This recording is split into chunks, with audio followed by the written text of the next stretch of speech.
Buenos días, soy Vanessa Vallejo y es 10 de enero de 2019 y es un día un poco triste y también de mucha expectativa para los venezolanos y para todos los que seguimos de cerca la situación en Venezuela, porque hoy se posesiona como presidente en medio de un circo el tirano de Venezuela, Nicolás Maduro, para un nuevo periodo que iría hasta el 2025. Entonces, en el podcast de hoy vamos a hablar fundamentalmente de la reacción internacional, de lo que pueden hacer los países y de las sanciones que ya se conocen y las que vendrán.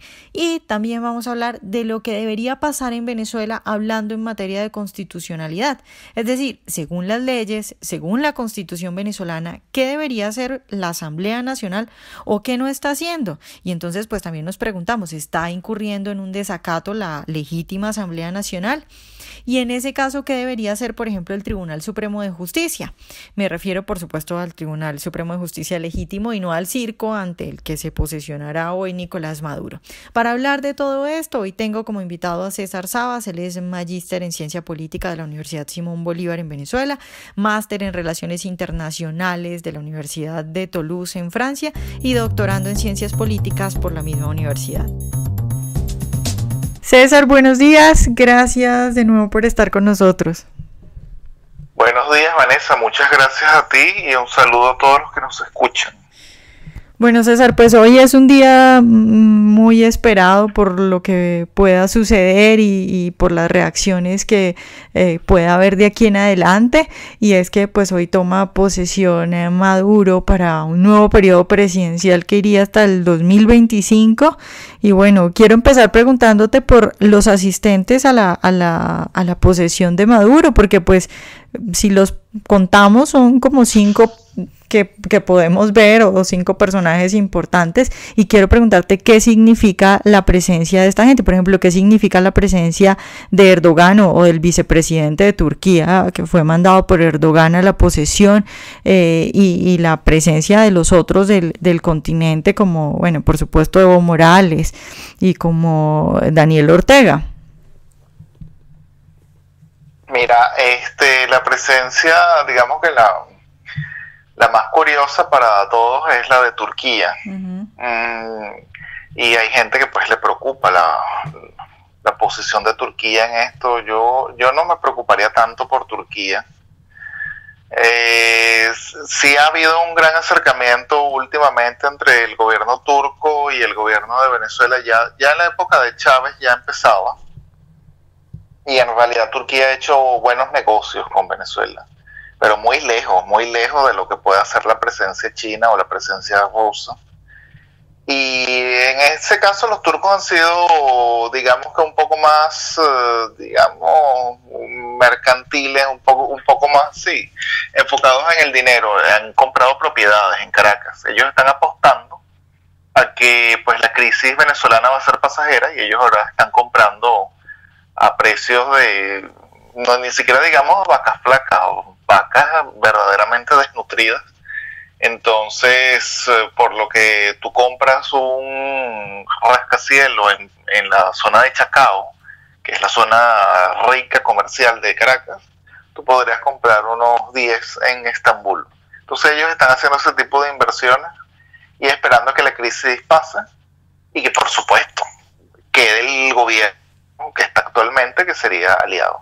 Además de que ellos se ven en cierta forma similares. Erdogan ha sido como una especie de Chávez en Turquía. Ha aplicado métodos muy parecidos, una constituyente, reformas constitucionales, ha ido cercando la oposición. Hubo un intento de golpe de Estado que fue beneficioso para él. Entonces, de esa forma ellos se ven parecidos.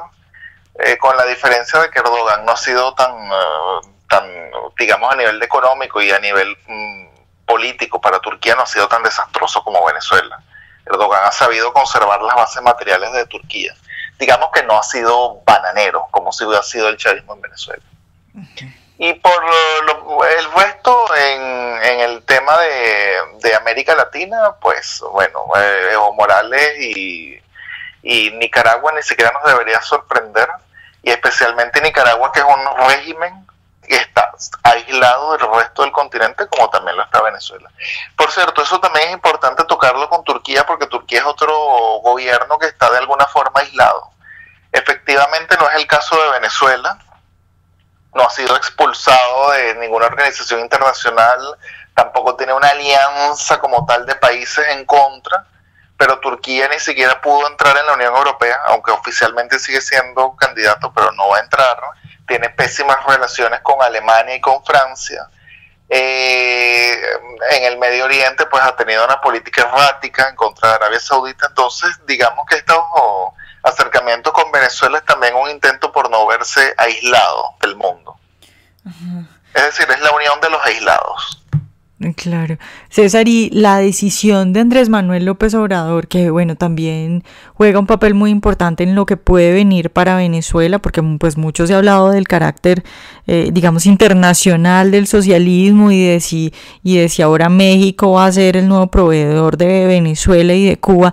Esto de que AMLO no vaya él, sino que mande, por ejemplo, al encargado de negocios de la Embajada de México en Venezuela, ¿cómo lo deberíamos leer? Bueno, lo que pasa es que ya México tuvo una actitud de apoyo al gobierno de Venezuela, al régimen, con no firmar la declaración de Lima. Yo creo que México está siguiendo los pasos de España con Pedro Sánchez. Pedro Sánchez es de izquierda completa y en mi opinión incluso radical. Lo que pasa es que son los que se disfrazan como de centristas, que terminan atacando siempre a la derecha, aliándose con la izquierda radical, pero ellos son como una especie de centro. Entonces México está haciendo precisamente lo mismo con López Obrador. Él no quiere verse como alguien completamente chavista, como un gobierno chavista, pero digamos que coquetea de cierta forma, y el hecho de que mande a una representación del gobierno de México ya quiere decir que sí está reconociendo el nuevo periodo presidencial de Nicolás Maduro, y por supuesto que no va a ser ninguna actitud hostil contra el régimen. Pero lo que sí me parece importante resaltar con el caso de México es que López Obrador está creando un México transparente políticamente. Cuando digo transparente no quiero decir que no lo digo por algo bueno, sino por algo que digamos que no pinta, no tiene verdadera incidencia. Y lo vimos en el Grupo de Lima. México no pudo en absoluto opacar la influencia que está teniendo el Brasil de Jair Bolsonaro.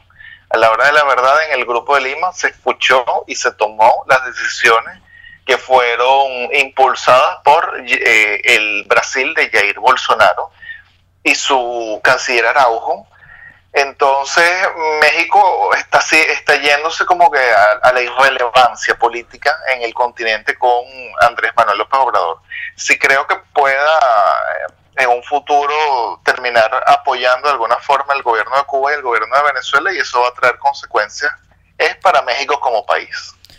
César, bueno, hablemos de las reacciones, que es tal vez lo más esperado y lo que la gente piensa, a ver si de verdad pueden servir o no pueden servir. ¿Cuáles serían las reacciones de los países y de los grupos de países más importantes que pudiéramos esperar a partir de hoy?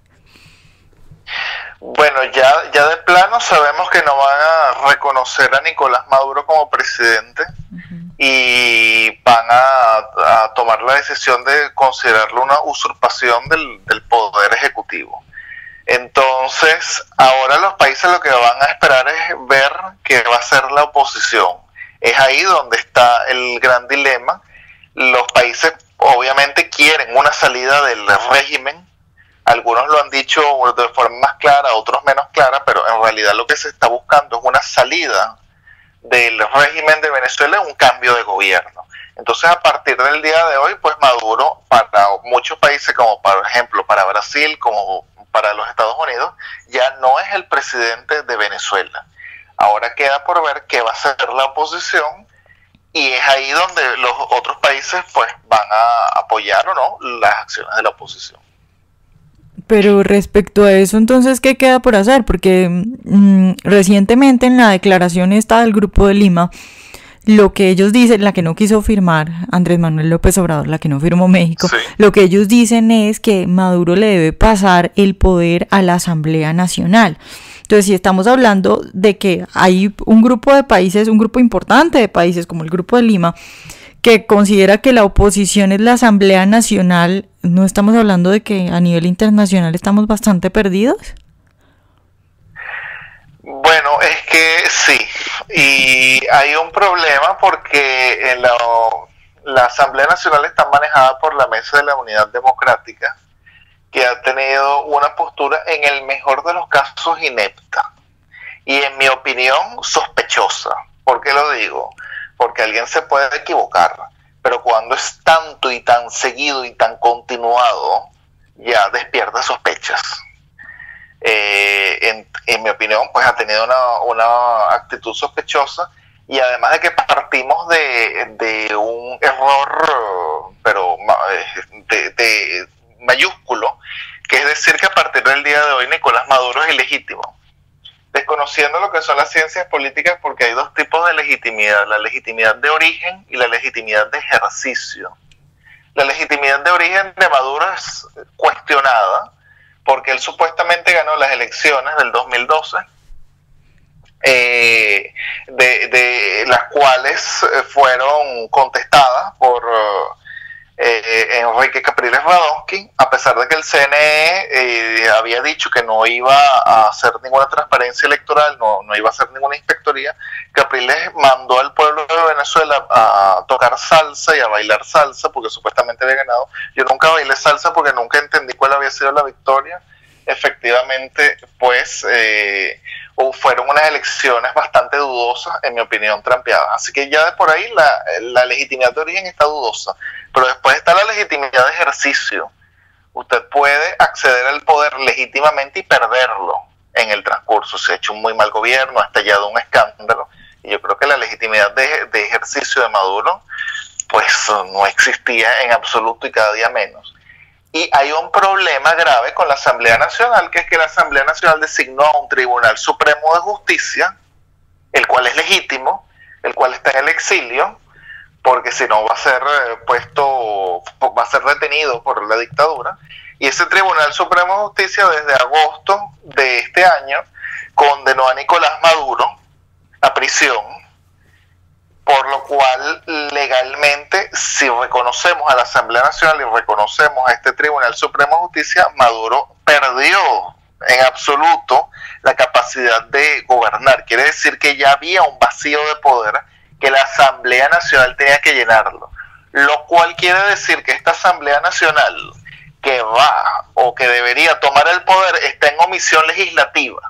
En pocas palabras, esta Asamblea tampoco puede tomar el poder en Venezuela, por una razón jurídica que ya la estoy diciendo, y por una razón, digamos, de hecho, que es que pues en Venezuela el poder político, el poder armado, las fuerzas policiales y las fuerzas militares están en manos de Nicolás Maduro y de Diosdado Cabello.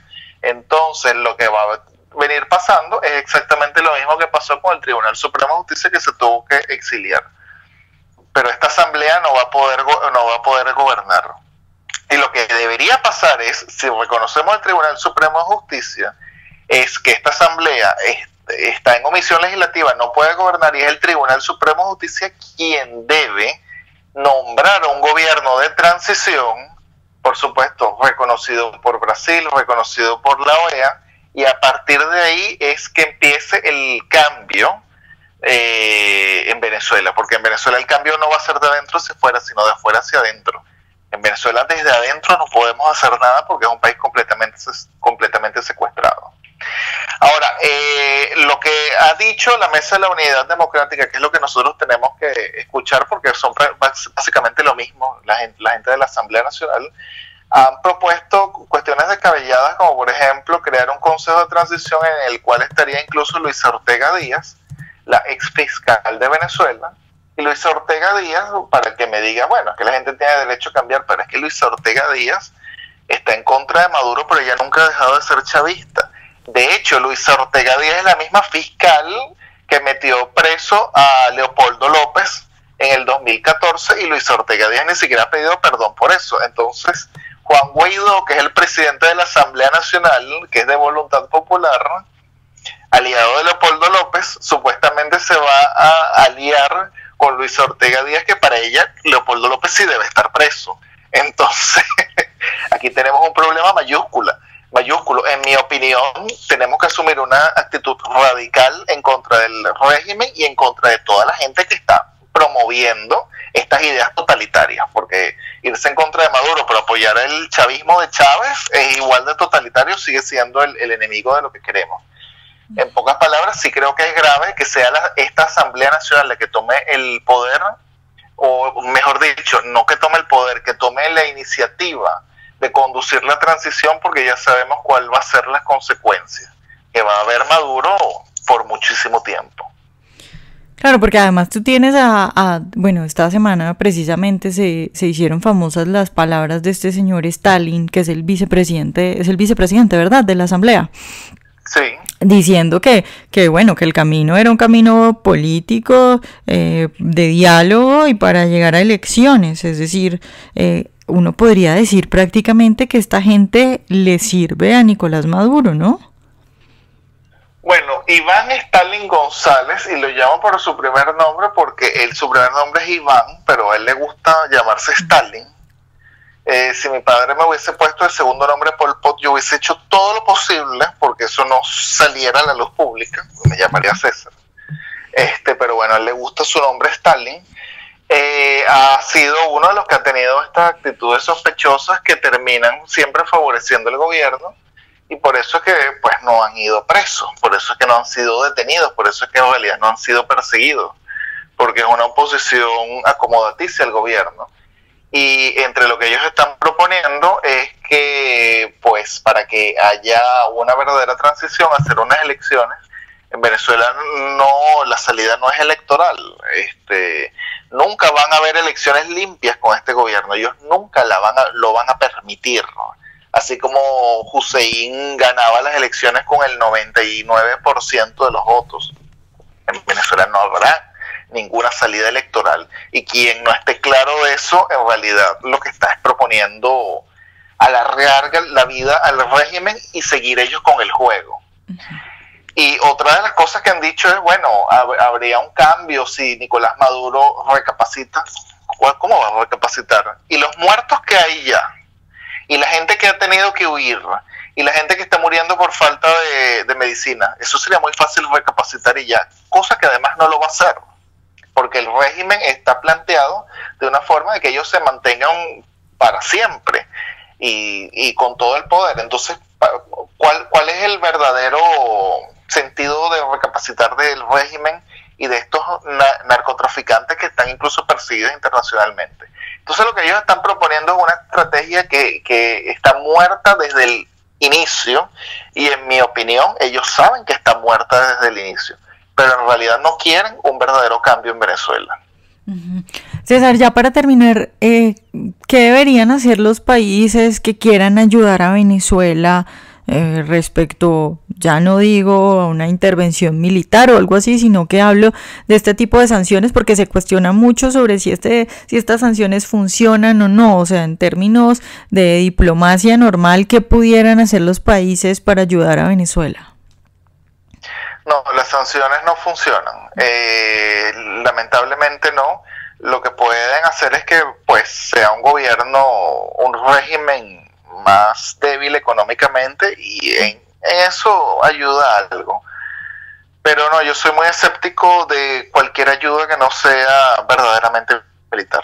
Yo soy un hombre realista y estudio conflictos, y a la hora de la verdad es pues el uso de la fuerza lo que cambia las realidades y cambia las coyunturas.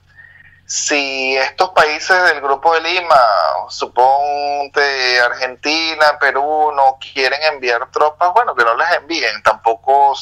También sabemos que sus ejércitos no están capacitados para ello, pero por lo menos que no estén dando tantas declaraciones oponiéndose.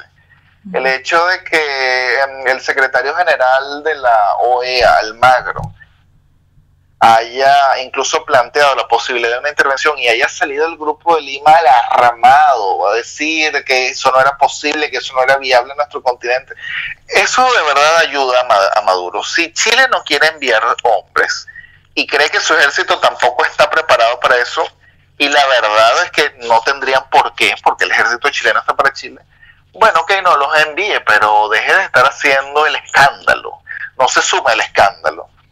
Y a lo mejor si Estados Unidos quisiera intervenir, si quisiera, o Brasil, pues apóyelo diplomáticamente. Yo creo que eso es el verdadero apoyo que pueden hacer. Pero a nivel de sanciones, presiones diplomáticas, nada de eso, este tipo de gobierno se ríe con eso. Ahí tenemos pues las sanciones hacia Rusia, no lograron que Rusia se saliera de Crimea, y no lo hará nunca.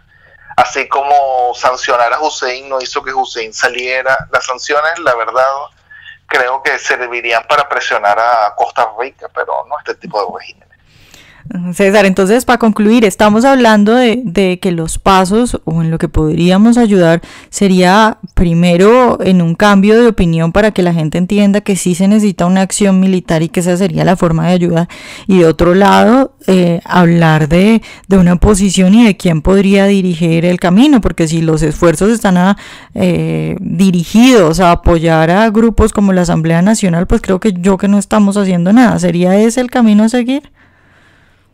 Exactamente, y esperar la decisión del Tribunal Supremo de Justicia y tratar de configurar un verdadero gobierno de transición, un verdadero gobierno de cambio en Venezuela, que por supuesto estaría en el exilio, que tenga una postura frontal y reconocerlo como el legítimo gobierno. De esa forma, cualquier deuda, cualquier acuerdo que contraiga el régimen de Venezuela, el régimen usurpador, carecería de completa legalidad.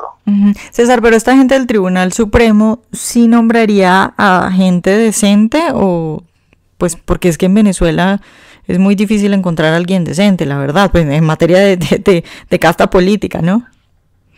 No es difícil. El problema ha sido, sí habemos gente decente y hay gente, digamos, conocida que es bastante decente. El problema ha sido que los que hemos estado claros no hemos participado en elecciones porque las hemos considerado una farsa, y participar en elecciones lo que ha sido es alargar la vida del régimen, y lamentablemente quienes han tomado la representación de la oposición es precisamente los que no son decentes. Pero si el Tribunal Supremo de Justicia quisiera, queda por ver qué es lo que va a hacer este Tribunal Supremo de Justicia, pero si el Tribunal Supremo de Justicia quisiera nombrar un gobierno de transición con gente que esté dispuesta a asumir el rol histórico que le corresponde, sí lo conseguiría. Ok, bueno, César, pues muchas gracias por estar hoy con nosotros. Muchas gracias a ti, Vanessa, por la oportunidad. Ojalá hayan disfrutado nuestra entrevista de hoy. Recuerden seguirnos en nuestro canal de YouTube y en nuestras redes sociales, y nos vemos en un próximo Panam Podcast.